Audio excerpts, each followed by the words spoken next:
মানে ভাই আপনার জন্য প্রশ্ন হচ্ছে যে আমার প্রশ্নটা আমি একটু পরে করি, আপনি যদি চট করে। আপনার জন্য প্রশ্ন হচ্ছে যে আপনি জানেন যে হাইকোর্টের একটা অর্ডারে বলা হয়েছে যে জয় বাংলা বলার এখন আর কোনো বাধ্যবাধকতা নেই, যেটা সরকার বাধ্য করেছিল যে জয় বাংলাই হচ্ছে একটা স্লোগান। হাইকোর্ট অর্ডারটা আমি যেরকম বুঝেছি যে এটার বাধ্যবাধকতা নেই, যার ইচ্ছা সে দিবে, যার ইচ্ছা সে দিবে না, ব্যাপারটা এরকমই মনে হচ্ছে। আপনি এটাকে কিভাবে দেখেন যে এটা নিয়ে আসলে লোকজন আপনাকে প্রশ্ন করছেন? মানে প্রথম কথা হচ্ছে, ধরেন না কেউ আমাকে প্রশ্ন টশ্ন করে এটা নিয়ে, দেশে ওই জয় বাংলার না না পক্ষে না, বলার মধ্যে আমাদের মানুষ আমাদের হবে এখানে না কি? আমাদের এখানে যখন তারা মানে জি, যুক্ত হচ্ছে তারা তারা আচ্ছা, প্রশ্ন করছে। জি। হ্যাঁ।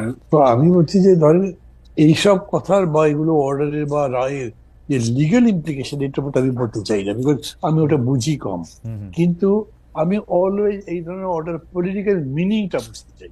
হুম পলিটিক্যাল মিনিং যদি বলেন, তাহলে কোনো সময়ের জন্যই হুম। কোনো স্লোগান আমার জন্য বাধ্যবাধকতা হতে পারে না।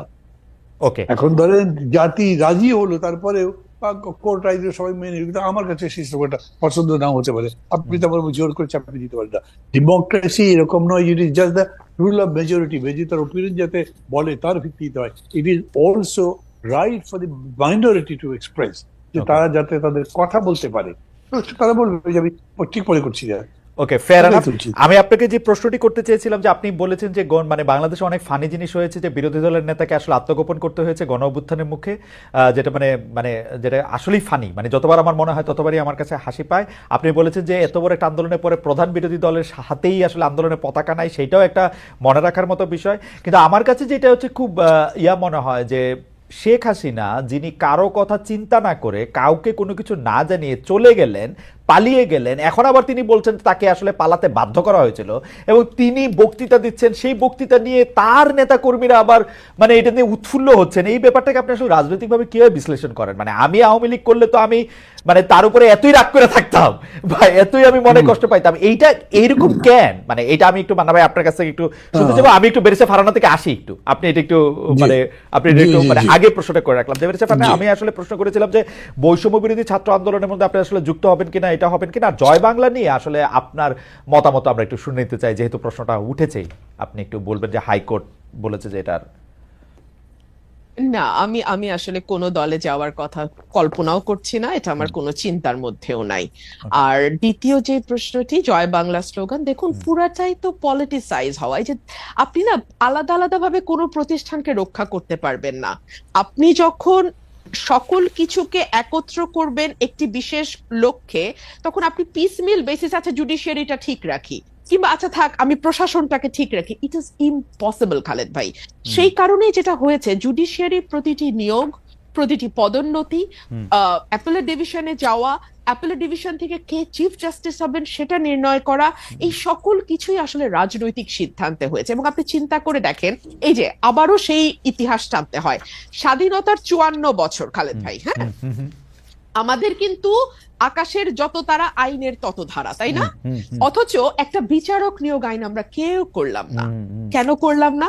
কারণ আমরা না আসলে আমাদের খাস বল্টু পিল্টু লালটুকে হুম বিচারক হিসেবে দেখতে চাই। হুম এবং আমি চাই যে যখন আমি ক্ষমতায় আসব, হুম তখন আমার যা যা মামলা যে হুম যেভাবে হলে আমার হুম সুবিধা হয়, রায়গুলো শেষে ভাবে হবে। হ্যাঁ, হাসিনা একেবারে নগ্ন ভাবে করেছে বলে না, হুম। আমাদের কাছে একেবারে চোখে মনে হয় যেন খুব মানে বেশি আমাদের কিন্তু কিন্তু চোখে কিন্তু লেগেছে। বেরেসে ফারানা, আপনি যখন যতবার এই কথা বলেছেন ততবারই আপনাকে এই কথা শুনতে হয়েছে না যে বিএনপি কি তার আগের আমলে করে নাই? আপনি যাদের লালটু পল্টু ঝন্টু মন্টুর কথা বলেছেন, যতবার বলেছেন ততবার তো আপনাকে একই প্রশ্ন বলতে হয়েছে যে বিএনপি কে এটা করে নাই কিনা।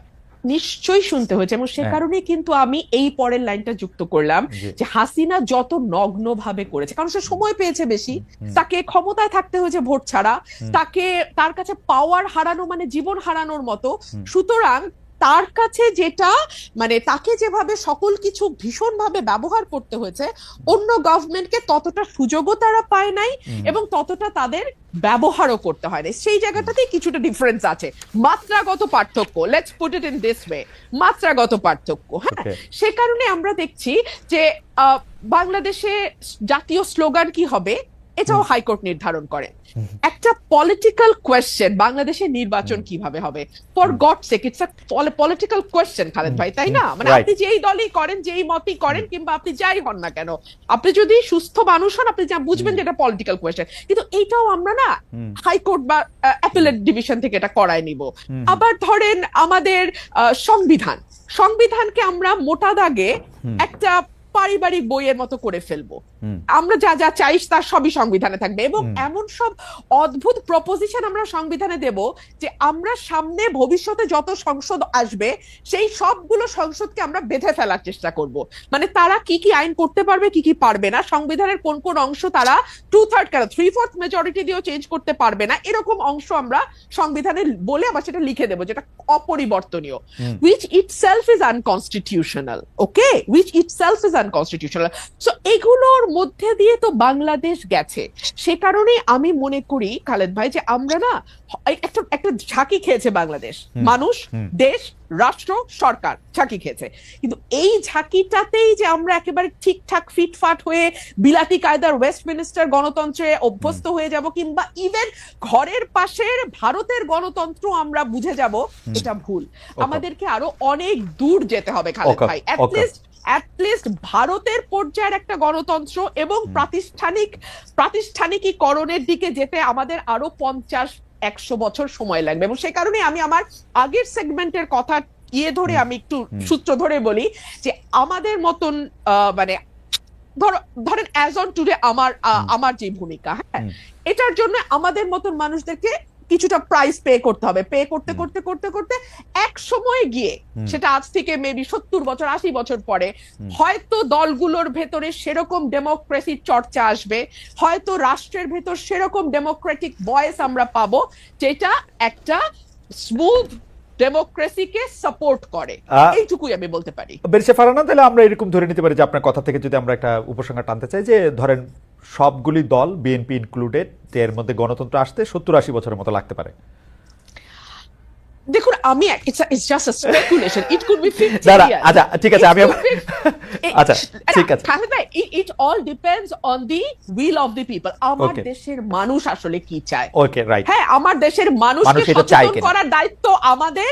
কতটুকু সচেতন হবে, কত সময় নিয়ে হবে, এটা তাদের উপর। আমার বেশি ফারানা, আমি একটু আসি আপনার কাছে। আমি মান্নাভাইকে যেতে চাই। মান্না ভাই, আমি আপনাকে প্রশ্ন করেছিলাম যে এটা তো এরকম হওয়ার কথা যে নেত্রী আসলে, আপনি আপনার এই প্রশ্নের জবাবটা দেওয়ার আগে যেহেতু একটু অধিকার চর্চা করতে পারিনি কি, আমি যে প্রশ্নটা আপনি রুমিন ফারানা করেছেন, আচ্ছা শিওর, তাহলে আপনি একটু বলেন। আমরা একটু আপনাকে আরেকটা জিনিস শোনাই যে আমরা দর্শকদের কাছে প্রশ্ন করেছিলাম যে নির্বাচনের আগে বড় ধরনের সংস্কার করা হবে, এমন মন্তব্য করেছেন প্রধান উপদেষ্টা ডক্টর মোহাম্মদ ইউনূস। অন্তর্বর্তী সরকারের এই অবস্থান সমর্থন করেন কিনা, বড় ধরনের সংস্কার করা হবে এটা সমর্থন করেন কিনা, সেটা সমর্থন করেন শতকরা 83% দর্শক, সমর্থন করেন না হচ্ছে 17% দর্শক। আমাদের জন্য একটা স্টেগারিং নাম্বার, 145,000 মানুষ, মানে 1,45,000 মানুষ ভোট দিয়েছেন এটার মধ্যে।